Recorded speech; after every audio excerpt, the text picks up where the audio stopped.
Kasi parang ano eh, ang sulat sa pag-ibig parang isa yan sa bumubuhay ng diwa natin.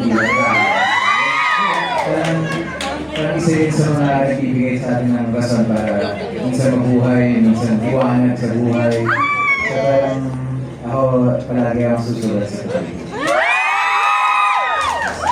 Ako naman, adventurous ako, kaya risk taker. Para di ang hindi ako kasi hindi mo naman malalaman ang isang bagay kung hindi mo. And I thank you. So, kailan po kayo sumugal sa love?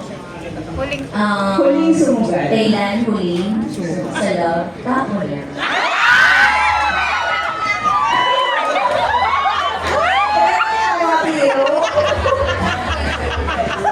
Sugal pa lang.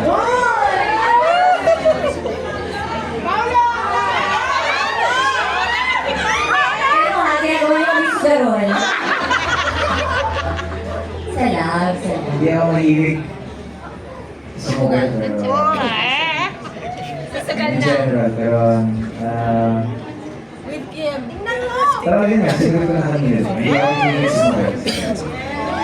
Okay lang yung huli. Hindi ko na maalala. After ng pandemic, blurry na lahat ng mga alaala. Ang importante susugal. Willing pa rin sumugal.